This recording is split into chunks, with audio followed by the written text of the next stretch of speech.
Boa noite a todos. Mais uma vez estamos aqui na nossa casa espírita, depois dessa oração emocionada da Dona Anita. Tá de volta aí, a Dona Anita, presencialmente, porque sempre esteve através do coração, né? E vamos tratar nessa noite do tema prevenção ao suicídio. Por que falar em suicídio? Por que foi necessário criar um mês de prevenção ao suicídio chamado de Setembro Amarelo? Porque só no Brasil, de acordo com a Organização Mundial de Saúde, a cada 45 minutos há uma tentativa de tirar a própria vida. Mundialmente, 800 mil pessoas cometem suicídio todos os anos. Em 2016, o suicídio foi considerado a segunda maior causa de morte entre jovens de 15 a 29 anos. A cada ano, esse problema afeta um número maior de famílias e de comunidades nos mais diferentes países do mundo. Portanto, apesar do tabu que cerca esse tema, ele tem que ser amplamente discutido. Não só no mês de setembro, não só aqui no Centro Espírita, mas nas escolas, nos locais de culto de outras religiões, nas famílias, para que, tendo maiores informações, nós possamos ajudar e sermos ajudados. Por que as pessoas cometem suicídio? São várias as causas que conduzem um ser humano ao suicídio. Todas elas indicativas do desconhecimento de como funcionam a justiça e a misericórdia divinas. Seja por conta do materialismo severo, por conta da solidão, da depressão, de enfermidades incuráveis, por conta da violência sofrida ou que se aplica aos outros, por conta de maus tratos, abusos de todo tipo, pobreza extrema, fanatismo religioso, negligência e abandono familiar, perdas afetivas, alcoolismo, uso de drogas, distúrbios mentais, desesperança, obsessão de espíritos. Nas questões 943 e 944 do Livro dos Espíritos, Kardec questiona sobre de onde vem o desgosto pela vida que se apodera de certos indivíduos e se o homem tem o direito de dispor de sua própria vida.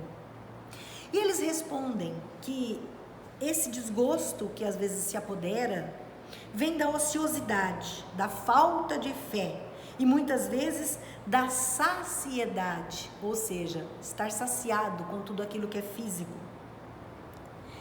E que aquele que exerce as suas faculdades com fins úteis e de acordo com as suas aptidões naturais, ou seja, aquele que se conhece e aquele que se expõe ao mundo fazendo aquilo que veio fazer, o trabalho para ele nada terá de árido e a vida vai se escoar com mais rapidez.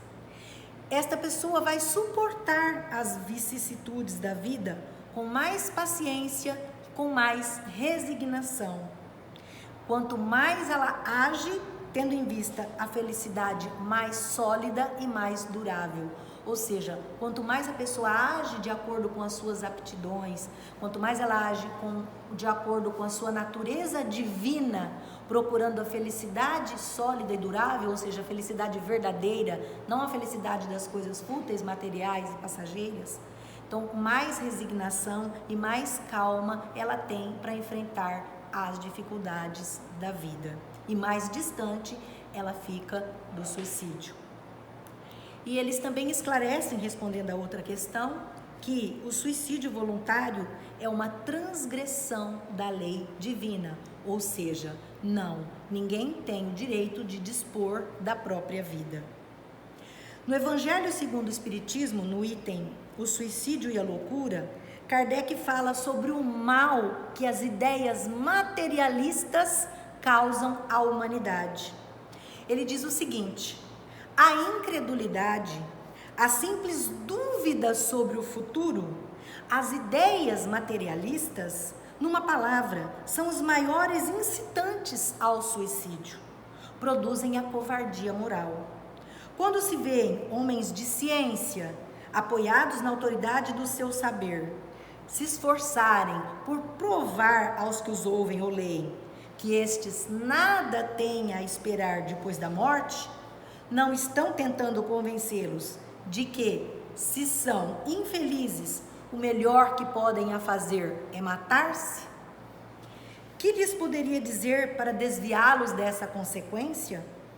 Que compensação pode oferecer-lhes? Que esperança lhes podem dar? Nenhuma, a não ser o nada. Daí se segue concluir que se o nada é o único remédio heróico, a única perspectiva, mais vale cair nele imediatamente e não mais tarde, para sofrer por menos tempo na terra. É a esse raciocínio que o materialismo conduz.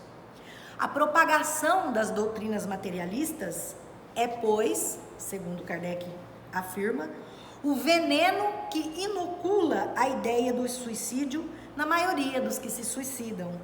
E os que se fazem seus defensores assumem terrível responsabilidade perante Deus. Com o Espiritismo, a dúvida já não é possível, modificando-se, portanto, a visão que se tem da vida.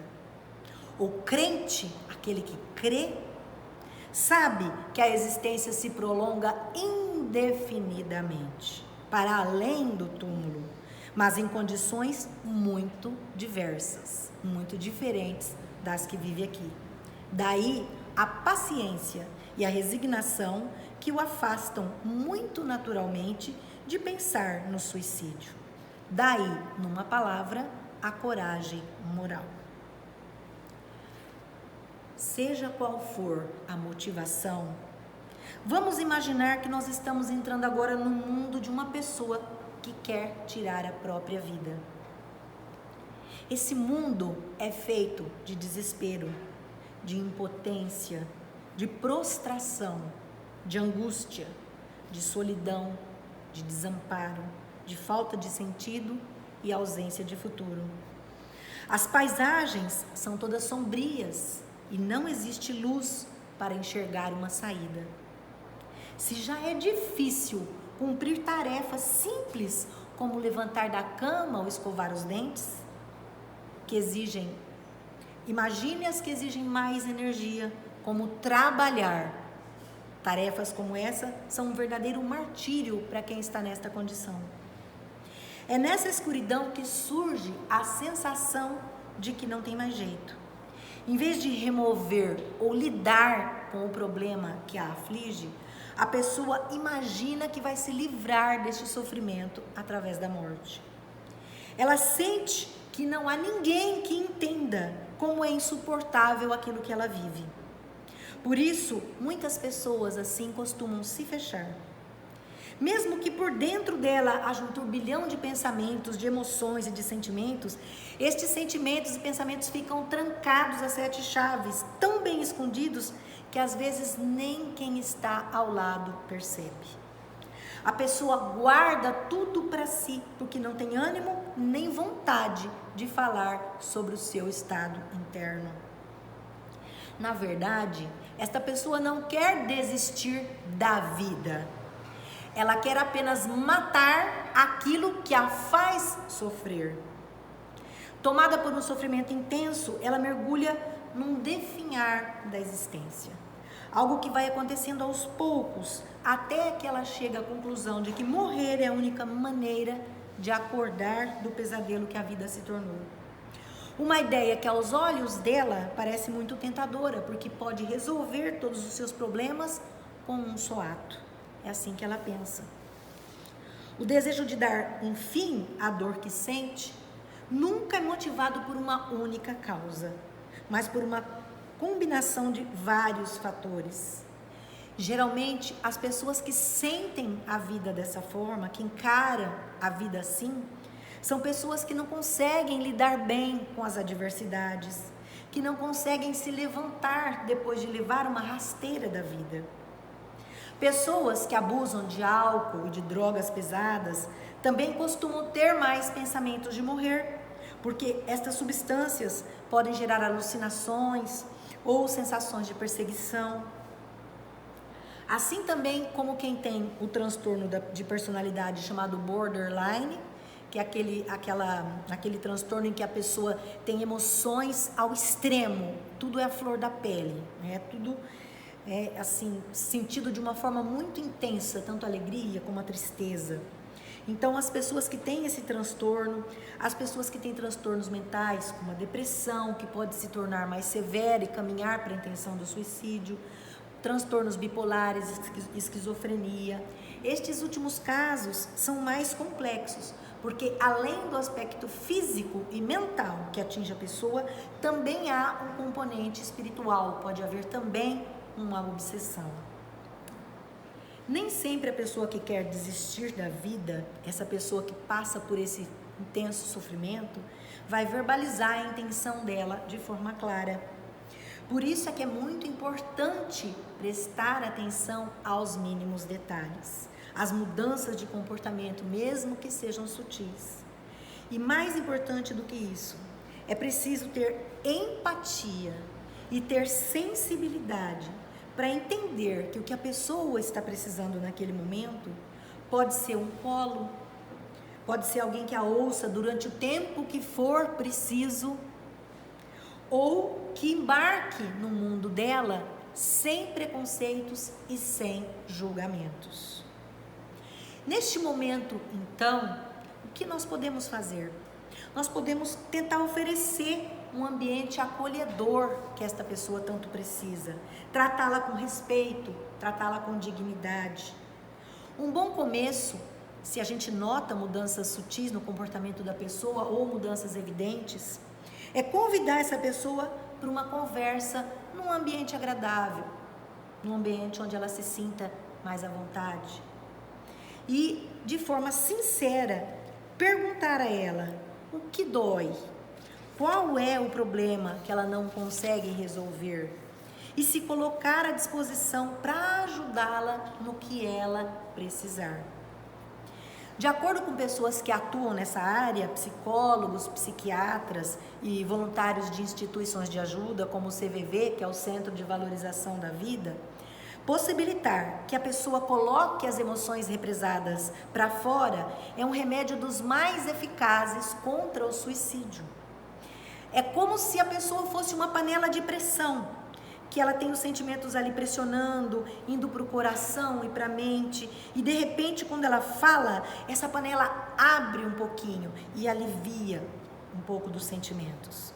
Com esse apoio, ela se sente um pouco mais fortalecida, reconhecida e tem a possibilidade de encontrar recursos dentro de si para poder começar a lidar com a sua situação. O que vai fazer a diferença, então, na nossa atitude, é nos aproximarmos com carinho e com respeito. Não podemos nem menosprezar e nem supervalorizar o que a pessoa está sentindo, mas reconhecer que este sentimento tem um significado para ela. Muitas vezes a gente se sente impotente diante da situação, porque a gente tem às vezes a impressão de que a pessoa está decidida a tirar a própria vida, às vezes ela já tentou outras vezes, e a gente se sente impotente, fala, meu Deus, será que eu posso ajudar essa pessoa? Será que eu posso fazer alguma coisa? Mas ao contrário do que o senso comum afirma, existem sim muitas maneiras de ajudar. E se abrir, e se abrir para a possibilidade do diálogo e para que a pessoa possa extravasar o que ela sente, é uma ótima forma de ajudar. Então o primeiro passo é conversar diretamente com ela. Um diálogo aberto, respeitoso, empático e compreensivo pode fazer a diferença. Então o foco da conversa deve ser a pessoa e não nós, né? Nós não podemos falar sobre nós, comigo aconteceu isso, aquilo e assim. Não, a gente vai praticar o que se chama de escuta ativa. Então nós vamos ouvir o que a pessoa tem para dizer, prestar atenção ao que ela tem a dizer. Então, essa conversa Nessa conversa vai ser preciso ser num lugar tranquilo, em que a pessoa se sinta à vontade, uma conversa que não seja pressionando a pessoa, sem pressa, respeitando o tempo da pessoa de querer se abrir. Caso a pessoa se sinta à vontade para compartilhar o que ela está sentindo, não é indicado a gente dizer frases que demonstrem que a gente está repelindo o ato que ela quer praticar, dizendo, credo, isso é um pecado, você não pode fazer isso, ou demonstrar expressões de choque, não acredito que você está pensando nisso, ou você não vai fazer uma besteira dessa, ou reprimir a pessoa caso ela comece a chorar. Não chora não, para que chorar? Bola para frente, você sempre teve tudo do bom e do melhor, isso vai passar. Então, essas são frases ou palavras que às vezes não vão ajudar, elas podem ter um efeito contrário naquilo que a gente está tentando fazer. Então, nós não podemos listar para a pessoa as coisas boas que ela tem. Você tem saúde, você tem sua família, você tem amigos que te apoiam, você não deveria estar triste porque você tem tudo isso. Mas quando a pessoa está nesse estado, não é porque faltam essas coisas. Ela muitas vezes tem tudo isso à sua disposição, mas esse sentimento irrompe dentro dela, ela não sabe explicar o porquê. Então, as nossas falas devem ser de apoio.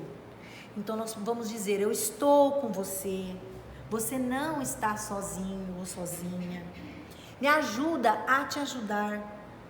Vamos juntos encontrar uma maneira de você sair desta situação. Então, esse tipo de postura vai levar para a pessoa uma injeção de ânimo, para que ela possa se reerguer. Então, essa escuta ativa vai ser sempre ouvir realmente e compreender o que a pessoa está dizendo. Vai ser uma postura de fazer algumas pontuações enquanto a pessoa fala e não esperar ela acabar para já responder ou já dizer alguma coisa ou dar um conselho pronto. Então, nós vamos mais ouvir do que falar. Nós podemos pontuar algumas frases no meio da fala dela, fazer perguntas diretas sobre algo que a gente não tenha compreendido bem do que ela disse e repetir aquilo que ela falou, isso é a escutativa, para que ela possa perceber que nós estamos dando atenção a ela, a atenção que ela está buscando. E sempre mostrar que nós estamos escutando o que ela diz sem julgamentos e sem preconceitos. Se a gente percebe que a pessoa não se sente à vontade para se abrir, num determinado momento em que ela demonstra algum sinal ou que ela fala alguma coisa, a gente mostra então para a pessoa que está disponível para conversar em outras oportunidades. Oferecer então suporte emocional através dessa conversa, informar para a pessoa sobre a possibilidade de ajuda profissional, mostrar que nós estamos à disposição caso ela queira conversar novamente ou queira conversar num outro momento, são então pontos muito importantes. Se a pessoa falar na conversa claramente sobre os seus planos de tirar a própria vida e ela se mostra decidida a isso, é primordial então que ela não seja deixada sozinha. Então é necessário, nesse caso, a gente contatar os serviços de saúde mental, procurar os familiares da pessoa, conversar diretamente com os familiares, procurar um amigo da pessoa mais chegado que possa tomar uma iniciativa a respeito, conduzir, se essa pessoa for da nossa família, a gente puder fazer isso, para um profissional de saúde, para um psicólogo, para um psiquiatra, porque essa pessoa vai precisar ficar num ambiente seguro, sendo auxiliada por profissionais da área de saúde. E, conforme os psiquiatras afirmam, dependendo da extremidade, da gravidade do caso, vai ser necessário, às vezes, internar a pessoa. Porque em casa, às vezes, a família não tem condições de estar ali 24 horas por dia cuidando dela. A não ser que alguém da família se destaque para fazer isso. Então, é preciso ficar alerta aos sinais que a pessoa dá nos seus comportamentos e nas suas falas. Então, quando ela demonstra muita desesperança, quando ela se mostra que se sente desamparada, quando ela tem mudanças bruscas de comportamento, desejo de morrer, sintomas muito fortes de depressão, oscilações constantes de humor, quando ela demonstra muito pessimismo em relação aos acontecimentos da vida, quando ela se mostra muito ansiosa e com estresse acentuado, ou com raiva e agressividade muito intensas, desejo de vingança, problemas relacionados ao sono, sensação de que está presa, de que não tem saída. Às vezes ela comenta nas falas dela isso. Quando ela se isola socialmente, quando ela demonstra que não vê sentido na vida, quando ela demonstra impulsividade e interesse por situações em que ela se coloca em risco, quando ela abusa de álcool, de drogas, quando ela se desfaz de objetos importantes para ela, quando ela começa a concluir assuntos pendentes, ela faz um testamento, faz um seguro de vida, faz uma declaração de doação de órgãos, começa a visitar os parentes que ela não vê há muito tempo, se despedindo. Então são sinais combinados. Claro que cada situação dessa de forma isolada não vai querer dizer que a pessoa está pensando nisso. Mas se a gente percebe vários desses sintomas combinados, a gente precisa prestar atenção e buscar essa conversa franca e direta com a pessoa. E respeitar, é claro, evidente, o momento dela, ficar atento. Então, a gente tem que pensar que a depressão sempre pode se tornar mais severa e levar às ideias de suicídio. A depressão não é um transtorno simples que pode ser superado sem ajuda, mas é completamente tratável. No início do tratamento, existe um período de adaptação e pode ser difícil para aquela pessoa enxergar um horizonte. Mas é importante lembrar a essa pessoa que, na grande maioria dos casos, o tratamento vai funcionar, ou seja, uma hora ela vai se sentir melhor do que o estado atual em que ela se encontra.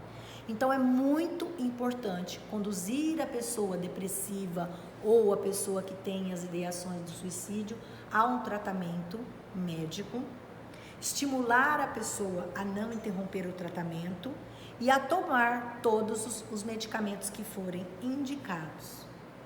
Paralelamente a este acompanhamento profissional, também tem que ser oferecidos caminhos alternativos para trazer de volta o sentido da vida para esta pessoa.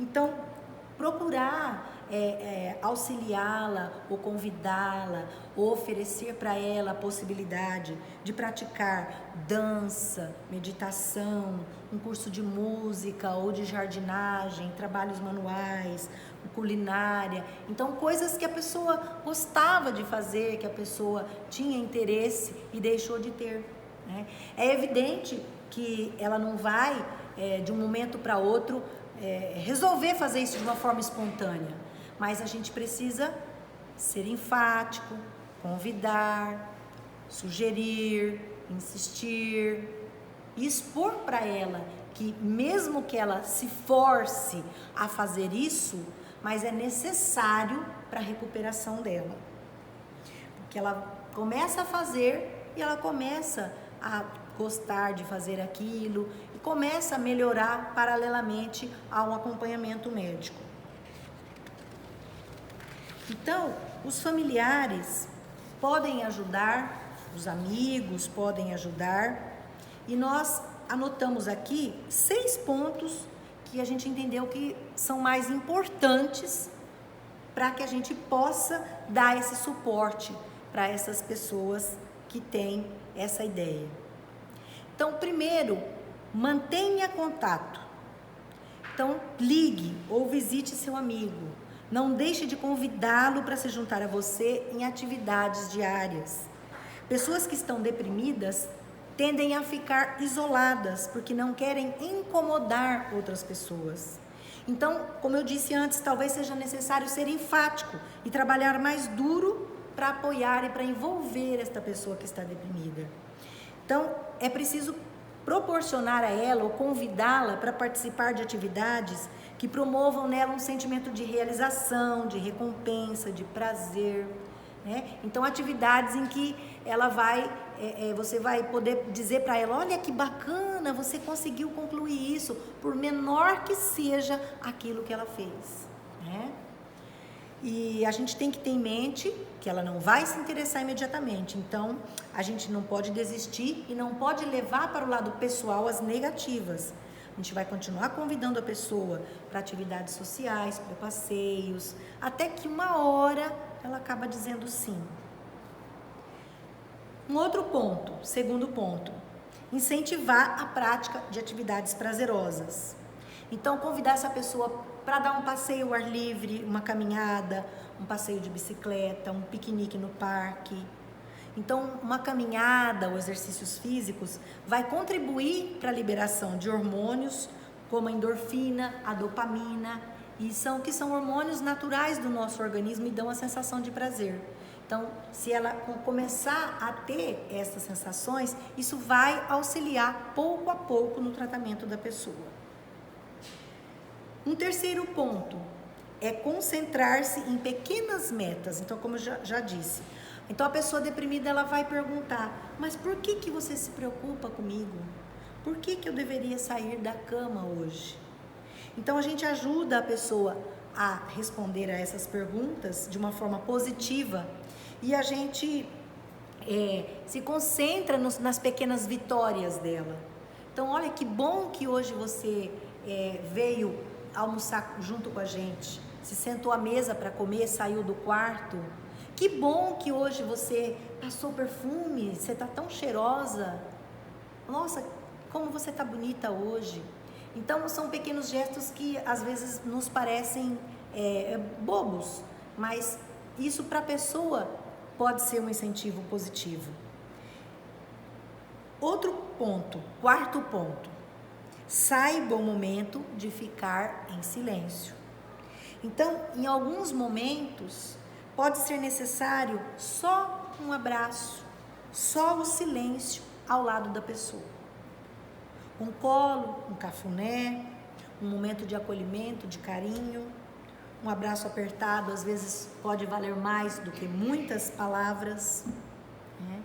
Então, da mesma forma, a gente tem que saber, então, o momento certo de se despedir, de se retirar e dar um espaço para que a pessoa reflita naquilo que vem acontecendo com ela, para que a pessoa, né, enquanto está se tratando, enquanto está buscando a melhora de si mesma, ela possa respirar, ela possa refletir. Então a gente tem que também ter a sintonia para poder perceber esses momentos em que é melhor se afastar um pouquinho, né, e depois se aproximar novamente, sempre com respeito, sempre com carinho e com atenção. Outro ponto, quinto ponto, ler sobre o assunto. Então, livros sobre depressão, sobre autoajuda podem ser úteis. Eles podem ser fontes confiáveis de tratamentos novos, conselhos, orientações. Então, quanto mais a gente souber a respeito do assunto, mais condições a gente tem de ajudar as pessoas. Então, a leitura pode ser uma fonte para ajudar essas pessoas, blogs, serviços de apoio, organizações governamentais ou não. Então, é sempre interessante a gente procurar essas informações para que a gente possa se subsidiar de mais elementos e ter condições de ajudar as pessoas que a gente gosta, as pessoas que são amigas, as pessoas que a gente vê que estão numa situação assim. E um sexto ponto, que também dizem que é muito importante, a gente cuidar da nossa própria mente, né? Porque para compreender o que se passa com uma pessoa querida que está sofrendo a depressão ou está com ideias suicidas, a gente também precisa se conhecer bem. Então, a busca do autoconhecimento vai deixar a gente preparado para lidar com as emoções nossas e da pessoa com quem que a gente está buscando ajudar, né? Então, às vezes a gente está num processo de escuta ativa e os relatos daquela pessoa, se a gente não tiver preparado, os relatos dela podem também nos deixar, né, meio apreensivos ou meio acabrunhados, e a gente não vai ter condição de continuar ajudando. É evidente que a gente não tem que se tornar, não vamos partir para os extremos, né? Se tornar um expert no assunto para poder ajudar, porque senão a gente não vai conseguir ajudar ninguém. Mas quanto mais a gente se abre para escuta, e quanto mais empatia é o se colocar no lugar do outro, como a gente fez no início, e procurar se abrir, se oferecer para ajudar e demonstrar que a gente compreende, pelo menos em parte, ou está tentando compreender o que aquela pessoa está passando. Então a empatia vai fazer com que ela se abra em algum momento e busque ajuda. Além de tudo isso, nós devemos nos lembrar do seguinte: que ninguém tem o poder de evitar mortes por suicídios. Até porque existem também aquelas pessoas impulsivas que não dão pistas. Muitas tentativas de suicídio, os especialistas dizem, elas podem acontecer no momento em que a pessoa parece melhor, e não quando ela está severamente deprimida. Por quê? Porque quando ela está muito no fundo do poço, às vezes, não é regra, mas às vezes ela não tem energia nem para fazer alguma coisa contra ela mesma.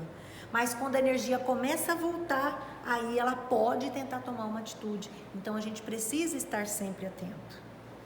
Então,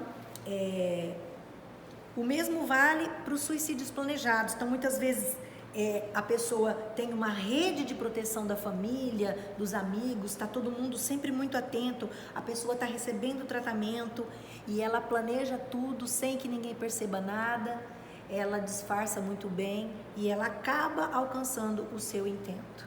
Então é por isso que aqueles que ficam não devem nunca se responsabilizar, achando que poderiam ter impedido esse desfecho, né? Então, a gente faz tudo aquilo que está ao nosso alcance, mas muitas vezes a gente não consegue ajudar esse amigo, esse irmão. Então, o que a gente vai poder fazer por ele, se ele conseguir alcançar o seu intento, é orar muito pelo seu espírito. Em um trecho do livro Memórias de um Suicida, de Ivone Pereira, ela esclarece que no plano espiritual, o suicida vai ser atraído para os lugares onde a densidade se afiniza com o estado vibratório e mental em que ele se encontra pelo ato que praticou. E aí ele vai permanecer até que ele se desfaça de todos os fluidos vitais de que o seu corpo material é impregnado. Por que isso? Porque ele cortou a sua vida, a sua energia vital num determinado ponto em que não era para aquilo acontecer. Então ele acaba, a gente sempre ouve dizer isso, né, no espiritismo, ele vai ficar ligado ao corpo físico, então, até que toda aquela energia vital do seu corpo, do qual ele se desfez, se esgote. Só então ele vai conseguir se desligar para ser auxiliado no plano espiritual.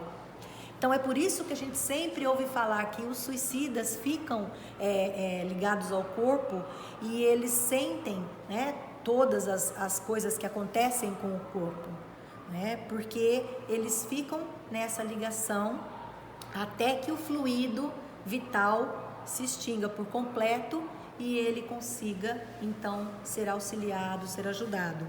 Mas a situação não é a mesma para todos, evidentemente, né? Não existe uma regra fixa ou um tempo certo em que aquele indivíduo vai ficar naquela situação.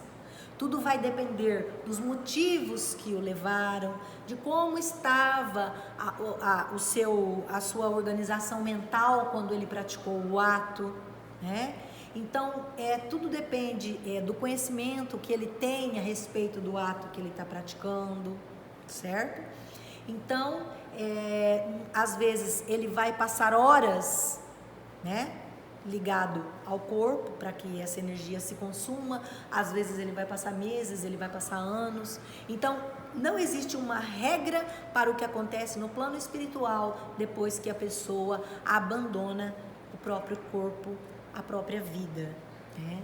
Então, o que é necessário para suavizar, para balsamizar esse sofrimento é a nossa oração sincera, é o nosso amor envolvendo esse ser que partiu para o outro lado. Então nós vemos aí o quanto é importante a prece pelos suicidas conscientes, porque eles cometem o engano de buscar na morte do corpo físico a fuga para os seus tormentos. Eu digo suicidas inconscientes porque a gente sabe, né, através da obra de André Luiz, que ele revela, né, que existem também os suicidas inconscientes, né, que é quando a gente abusa de determinadas situações do nosso corpo físico, né, comete excessos, e esses excessos acabam nos levando a doenças que nos levam mais cedo para o plano espiritual. Então, nesse caso, a gente acaba sendo um suicida inconsciente. E a gente vai sofrer também as consequências daquilo que a gente fez. E a gente vai ter a oportunidade de retornar, assim como esse irmão, esse parente, esse amigo, essa pessoa querida, vai retornar ao plano material, porque a gente sabe que a vida não cessa, que a gente perde o corpo, mas a gente tem toda a eternidade para aprender, para progredir, para resgatar as nossas faltas, porque Deus é bom, é misericordioso e oportuniza a todos os seus filhos a oportunidade de se redimirem. Então nós sabemos que todos nós, né, vamos retornar e vamos poder resgatar os atos que nós cometemos. Então, por isso que a gente compreende pela fala de Kardec como a espiritualidade é importante nas nossas vidas, né? E nas vidas das pessoas a quem a gente ama, né? E a gente diz espiritualidade e não religião, porque existem muitas pessoas que frequentam uma casa espírita ou que frequentam uma igreja católica, uma igreja evangélica e dão cabo da vida, ou seja, elas frequentam uma religião, mas elas não possuem espiritualidade. Então é preciso desenvolver a espiritualidade, é preciso desenvolver a fé no plano espiritual, a fé de que nós temos outros planos em que nós transitamos, o conhecimento de que nós não somos a matéria, de que nós somos seres espirituais, seres criados por Deus e que estamos numa experiência corporal transitória. Então, quando a gente tem essa certeza, quando a gente sente isso, é muito mais difícil que a gente atente contra a própria vida. Por isso é importante a propagação tanto da doutrina espírita como de outras religiões, para que as pessoas sejam atingidas e possam desenvolver em si a espiritualidade. E isso, com certeza, sempre inicia através de uma religião. Então, por isso é que no Evangelho segundo o Espiritismo, no capítulo 5, item 1, Allan Kardec diz que a calma e a resignação adquiridas na maneira de considerar a vida terrestre e a confiança no futuro, dão ao espírito uma serenidade que é o melhor preservativo contra a loucura e o suicídio. Então, quando enfrentarmos problemas, busquemos as soluções. E quando enfrentarmos incertezas, busquemos as dádivas de Deus.